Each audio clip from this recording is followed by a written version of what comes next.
Same ఇదే పవన్ కళ్యాణ్ గారి మీద కూడా జరిగిద్ది. పవన్ కళ్యాణ్ గారి సినిమా రిలీజ్ అవ్వగానే పడిపోతారు వచ్చి, అతని వ్యూస్ ఫేక్ అంట, అతని లైక్స్ ఫేక్ అంట. ఎన్టీఆర్ గారు పెద్ద నటుడు, అతన్ని ఎంత తొక్కాలనుకున్నా కానీ అతను లెగుస్తానే ఉంటాడు. అట్లేదంటే అది సినిమా టీం తప్పండి, ఎన్టీఆర్ గారికి సంబంధం ఏం. So hi guys, welcome to frame by frame Telugu. So ఈ వీడియో చూసేవాళ్ళు ఫస్ట్ ఈ వీడియోని లైక్ చేసి చూడటం అయితే స్టార్ట్ చేయండి. ఈ ఒక్క వీడియోని ఫుల్గా చూడండి, స్కిప్ చేయకుండా. నేను చెప్పేది అర్థమైద్ది. సో ఈ ఒక్క వీడియోనే నేను ఈ టాపిక్ గురించి మాట్లాడతాను, తర్వాత నుంచి అసలుకి ఈ టాపిక్స్ గురించి అయితే మాట్లాడను. సో దయచేసి చూసేవాళ్ళు లాస్ట్ వరకు అయితే చూడండి. సో ఆలస్యం చేయకుండా ఇంకా వీడియోలోకి అయితే వెళ్ళిపోదాం. ఈ వీడియోలో మనం ఇప్పుడు చాలా ఇష్యూస్ అయితే జరిగినాయి, చాలామంది సోషల్ మీడియా ఫాలో వాళ్ళ వరకే ఇది. సో వాళ్ళకి ఐడియా ఉంటుంది కాబట్టి ఆ ఇష్యూస్ మీద వాళ్ళ గురించే ఈ వీడియో అనమాట. అసలుకి ఫస్ట్ ఆఫ్ ఆల్ సినిమా కథ ఎలా ఉంటుంది, ఎప్పుడు పుట్టింది, దాన్ని ఎలా మనం రిసీవ్ చేసుకోవాలని దాని మీద ఈరోజు అయితే మాట్లాడతాను. చాలా లాజిక్గా మాట్లాడతాను, ఉన్నది ఉన్నట్టు మాట్లాడతాను. అదే నిజం, నేను సేకరించిన సబ్జెక్ట్ అనేది జెన్యూన్ కాబట్టి దాని గురించి నేను బల్లగుద్ది అయితే మాట్లాడతాను.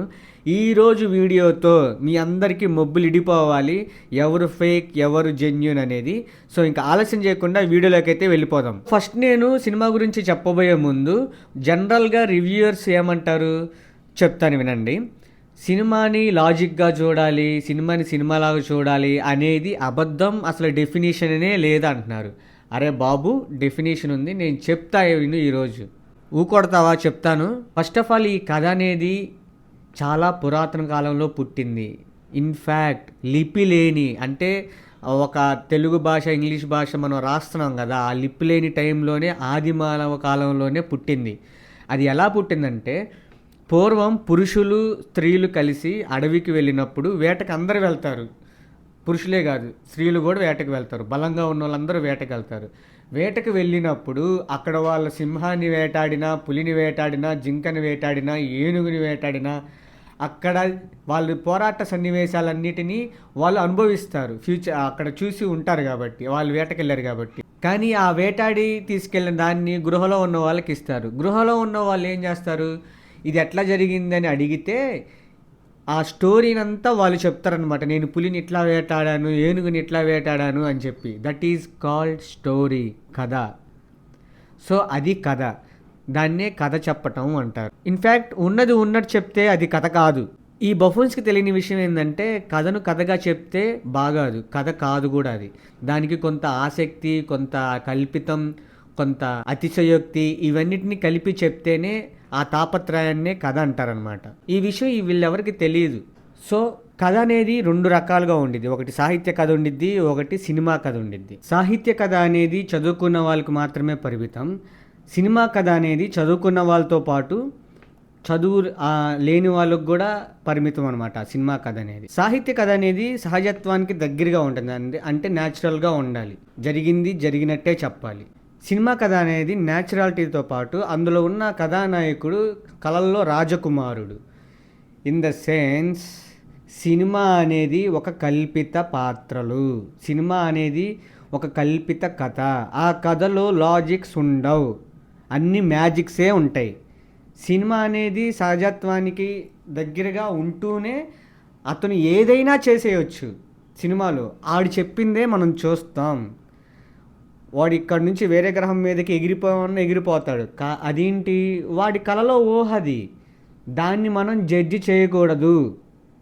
ఫస్ట్ ఆఫ్ ఆల్ ఇక్కడ మ్యాటర్ నేను క్లియర్గా చెప్తా వినండి.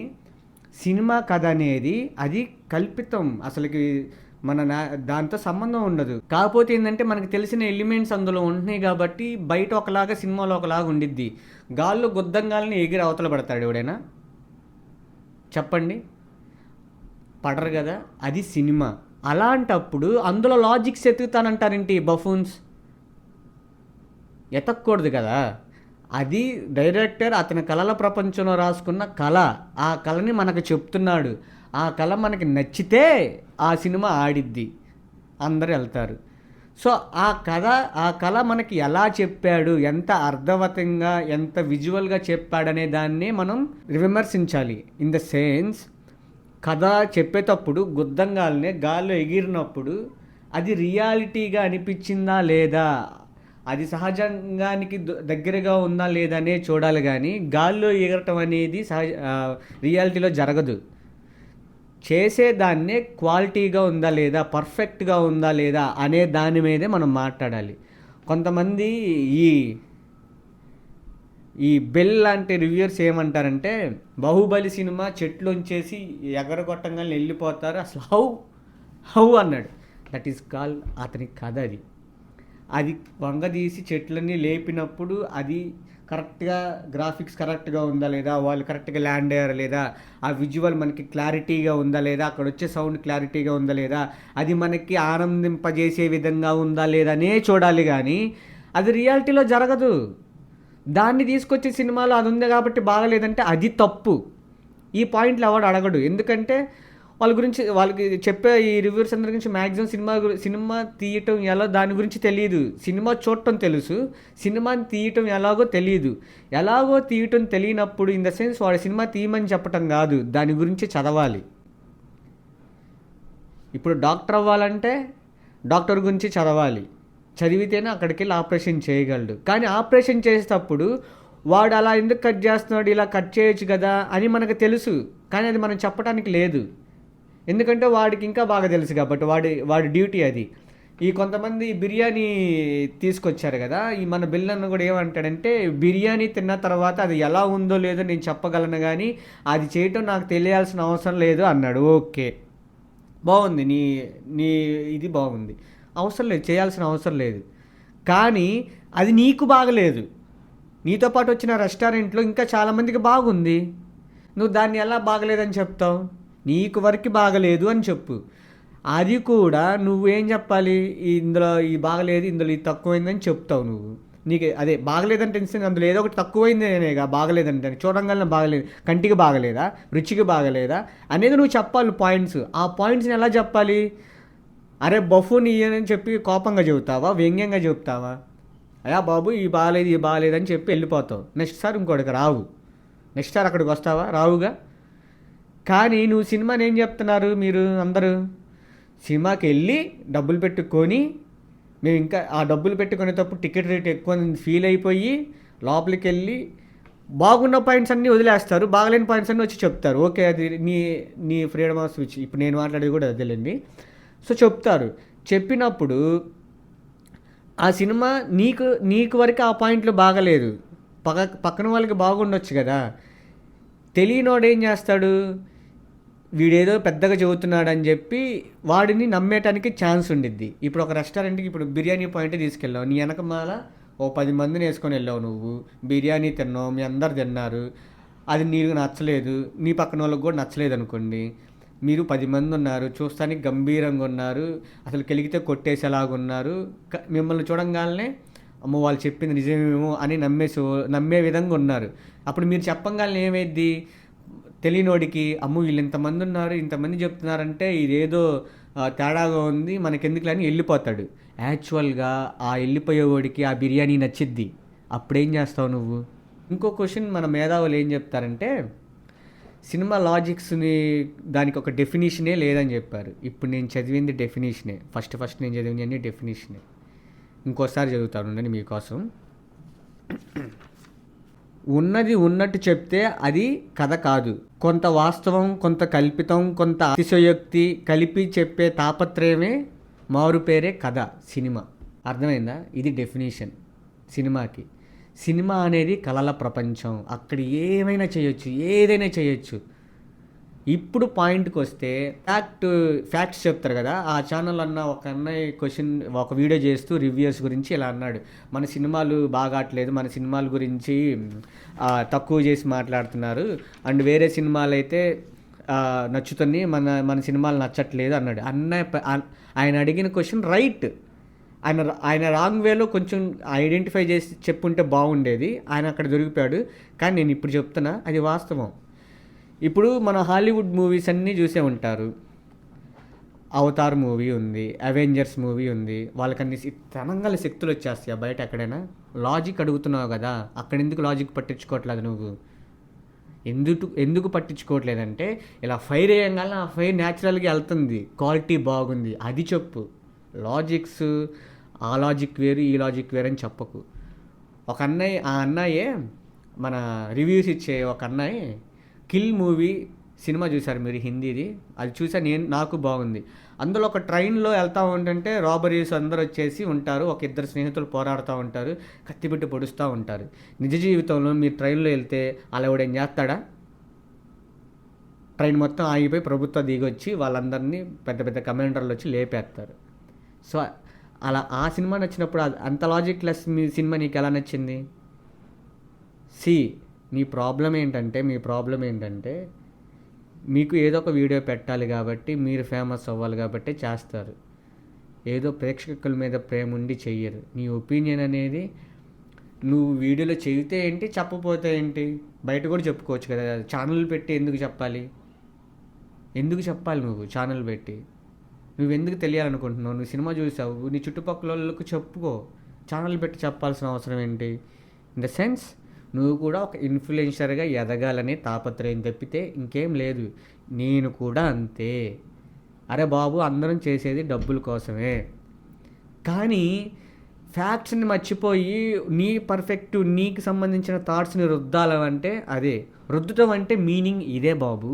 నువ్వు అడిగావు కదా రుద్దటం అంటే ఏంటి అని. రుద్దటం అంటే ఇదే.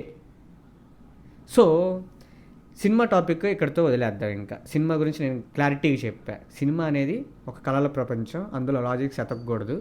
ఆ లాజిక్స్ ఎతకూడదు. ఆ కళ ఎంత నీట్గా చెప్పారు, ఎంత క్వాలిటీగా చెప్పారు, గ్రాఫిక్స్ ఉన్నాయా లేదా, మ్యూజిక్ ఉందా లేదా, అది మనల్ని రంజింపజేసిందా లేదా అనే దాని మీదే రివ్యూ ఇవ్వాలి మనం యాక్చువల్గా. ఇప్పుడు నెక్స్ట్, ఇలాంటి ఇన్ఫర్మేషన్స్ అన్నీ తెలుసుకోకుండా ఏది పడితే అది మాట్లాడేసి ఒక అతను అయితే నోరు జారారు, అది ఎన్టీఆర్ గారి మీద. సో అది చాలా చాలా తప్పండి. ఎన్టీఆర్ గారు పెద్ద నటుడు. అతన్ని ఎంత తొక్కాలనుకున్నా కానీ అతను లెగుస్తూనే ఉంటాడు. అతని పర్సనల్ విషయాలు, అతని వగేరా విషయాలు పక్కన పెట్టేసేయండి. సినిమాలా చూడండి. సినిమాలో అతను యాక్టింగ్ చేస్తున్నాడు లేదా, డ్యాన్స్ చేస్తున్నాడు లేదా అనేది మాత్రమే చూడండి. యాక్టింగ్ చేయడానికి పనికి వస్తాడా లేదా అనేది చూడండి. అతను హైట్ గురించి మనకెందుకు, అతని వెయిట్ గురించి మనకెందుకు, అది తప్పు. అండ్ ఇంకోటి, వార్ 2 సినిమా అనేది యూఎస్లో కలెక్షన్ రావట్లేదంటే అది సినిమా టీం తప్పండి. ఎన్టీఆర్ గారికి సంబంధం ఏముంది? సినిమా టీం ప్రమోషన్స్ చెయ్యట్లేదు. కూలీ ఉంది, మెట్రో థియేటర్ మీద మొత్తం పోస్టర్లు వేశారు. ఏది మన బాలీవుడ్లో, ఢిల్లీలోనో ముంబైలోనో. వార్ 2 ఎక్కడైనా వేసారా? నాకు ఎక్కడ కనిపించాలా? మీకు కనిపిస్తే కామెంట్ సెక్షన్లో చెప్పండి, వేసారా? అలాంటప్పుడు ఎన్టీఆర్ గారికి తప్పే ఉండిద్ది. ఎన్టీఆర్ గారికి ఫండ్స్ ఎందుకు ఇస్తారు? ఒకవేళ ఇస్తే మీ దగ్గర ఏమైనా ప్రూఫ్ ఉందా? ప్రూఫ్ పెట్టి ఇదిగోండి ప్రూఫ్ ఉంది, మేము చెప్తున్నాం, ఇది నిజం అని చెప్పండి. అప్పుడు ఎన్టీఆర్ ఫ్యాన్స్ కానీ వాళ్ళకి సంబంధించిన వాళ్ళు కానీ అది కరెక్టా కాదనేది వాళ్ళ ఇన్ఫర్మేషన్ వాళ్ళు ఇస్తారు. అలా తెలియకుండా పబ్లిక్ ప్లాట్ఫామ్లో వచ్చేసి ఫండ్స్ రాలేదంటే అది తప్పు. సో మీరు అపాలజైజ్ చేశారు, ఓకే. కానీ ఇక మీద నుంచి అలా చేయమాకండి. ఏ హీరో అయినా కానీ వాళ్ళ తప్పే ఉండదు సినిమాలో. సినిమా మేనేజ్మెంట్, సినిమా ప్రమోషన్ చేసుకునే వాళ్ళ దగ్గరే ఉంటుంది. సినిమాకి అందరూ ఉంటారు. మార్కెటింగ్ పర్సన్ ఉంటాడు, పబ్లిసిటీ పర్సన్ ఉంటాడు. వాళ్ళందరూ వాళ్ళ పని వాళ్ళు చేస్తే కరెక్ట్గా సినిమా వెళ్ళిద్ది. దీనివల్ల మనం వేరే వాళ్ళ మీద బురద చల్లకూడదు. నీ దగ్గర ఏమన్నా పత్రం ఉంటే అది చూపించి మాట్లాడాలి. సేమ్ ఇదే పవన్ కళ్యాణ్ గారి మీద కూడా జరిగిద్ది. పవన్ కళ్యాణ్ గారి సినిమా రిలీజ్ అవ్వగానే పడిపోతారు వచ్చి, అతని వ్యూస్ ఫేక్ అంట, అతని లైక్స్ ఫేక్ అంట.